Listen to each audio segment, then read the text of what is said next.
Hey everybody, in this video we are doing example 5 in lesson 1, focusing on piecewise functions in our unit on limits. And our directions here are actually going to be to graph and state discontinuities, okay? So we're going to do both graph, and normally I would say, like I did in the last video, that we are normally in the beginning, when you're first learning this, you're probably going to focus on always graphing first, but you need to get like the training wheels off, and you don't want to skip the graphing part. It's so beneficial to your long-term understanding, your visualization, all that. So you want to make sure you do master it. Don't take it for granted. It really helps you keep a better retention and understanding on all the topics moving forward. Okay, so we're going to graph and state discontinuities. That's what we are going to do, but I want us to try stating our discontinuities first, and I'm going to point out some advice. I gave some advice in another video that's going to become more relevant here, so hopefully we can tie it all together. So let's get started. Now the first thing we're going to do is we're going to look at the piecewise function here, and what we want to do is figure out if it has any discontinuities. So I'm going to start off by looking at my blue and pink. So the blue one is a parabola. It's a polynomial, like we talked about in the last video. It's continuous no matter what. The pink, on the other hand, is a line. It's linear, and that one is also continuous. It's good. So we have a continuous graph from -infinity till 2, and then another continuous graph from 2 to 4. So the only reason we might hit a discontinuity is if there is some discrepancy happening at the border at 2. So check x equals 2, like we talked about in the last video. Check your border in both equations, even if it's only defined, at most it's going to be defined in one of the two. So how do I check? I'm going to plug them in. I'm going to color coordinate as I go. So I have 2, I can't see that. I have 2 squared, which is 4. And then after that, we have 8 minus 2 times 2, which is 8, minus 4, which is 4. And these are equal. Since they are equal, that means we are continuous between those 2 points. That means they have the same y value of 4 when x equals 2. So my blue is colored in there. So over 2 up 4, my blue will have a closed point right there. And my pink, on the other hand, is going to be an open point at that very same location. So the pink is going to go to the right. The blue comes from the left. So I'll be able to draw this entire graph without picking up my pencil. So even if you don't know how to graph, at the very least, you should be able to get that piece of information from there.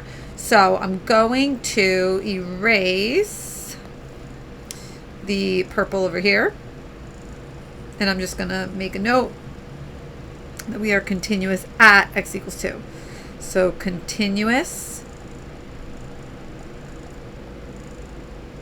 when x equals 2. Now, it's important to state that it's continuous at a certain number, or that it's got a discontinuity at a certain number, because it doesn't mean it's continuous or discontinuous everywhere, right? So now I'm going to check this next border. The next border is at 2. So my pink graph ends at 2 and the green one starts at 2. So I'm going to basically do the same thing we just did. We're going to test that number. So we're going to, well, not the same number, we're going to check 4.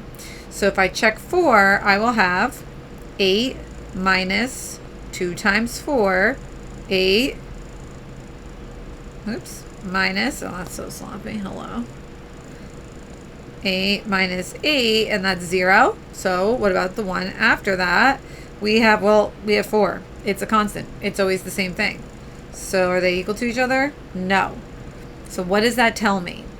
My pink graph has an open circle at 4, 0. I plugged in 4.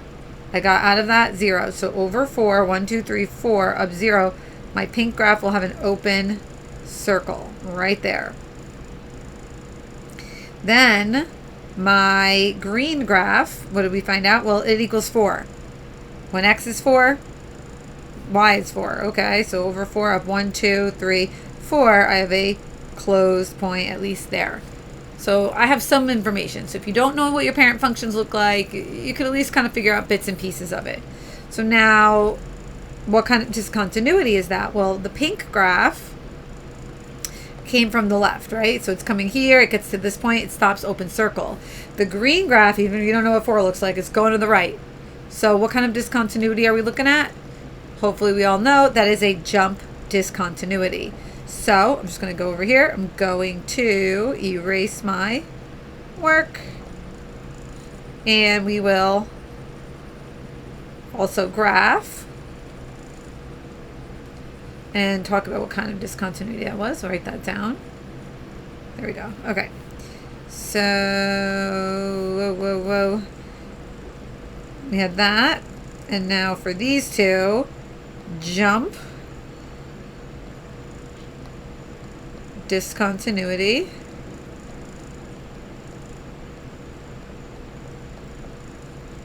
when x equals 4. So we have a jump discontinuity when x equals 4. Now for the graphs, for anyone that needs to know, x squared, vertex is at the origin. It's got no stretch or compression, so it's over 1 up 1, over 1 up 3. On the right, that is where the graph stops. But the left, it does keep going forever because it comes from negative infinity, so the parabola looks like that.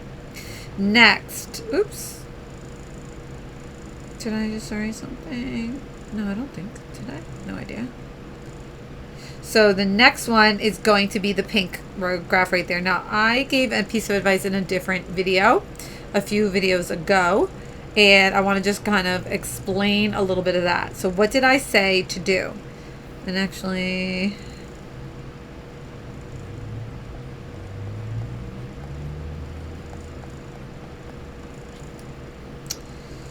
let's just do that.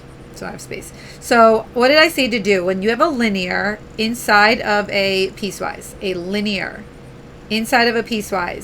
to start with plugging in or evaluating at, that says JD at x equals 4, that's jump discontinuity at x equals 4, okay? So it says, I said to start by checking, plugging in, or evaluating x equals the first and last point in its domain, right? Its first point and its first and last x value. So that would mean I want to plug in 2. So 8 minus 2 times 2. 8, I know I did this already, but this is for a different reason. 8 minus 4. Girl, you gotta get out of the way. Okay. And that's 4. So the point is 2 comma 4. And then the other one is 8 minus 2 times 4, 8 minus 8, which is 0. So that point is 4 comma 0. So when it comes to a line, only takes 2 points to determine a line. So over 2, 1, 2, up 4, and that's right there. So even just to go around it one more time with the highlighter, there is the pink point we just found.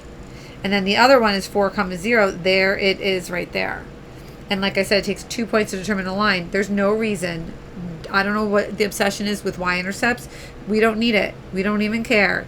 Could you start with the y-axis? I mean, I guess if you want to, but that's kind of silly, okay?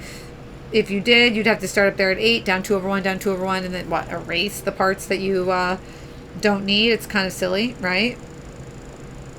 So that would be ridiculous. So when it's a line, this only works for a line, we could really just gather all we need from that. And then for the green, if it's equal to 4 at just one point, it's a dot.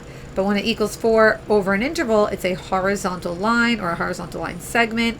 That could all vary case by case. So there you have the graph, which we didn't need to do. We could have just done it algebraically, but I hope you got some advice from it. That again, in the purple, it says jump discontinuity. So JD, that's the abbreviation. I'm not a fan of this pen, but my one class voted that they like it. So I was going to use it this unit. I don't think we're going to last. We'll see. Hope that was helpful. Hope that you're happy and you love it. If you do, thumbs it up. If not, it's okay. Thumbs me down. Questions, comments, concerns, blah, blah, blah, in the comments, please. Go right ahead. Hope you're happy. Check the playlist and description box for more videos on this topic if you think it would be something you could benefit from. That's it for now. Adios.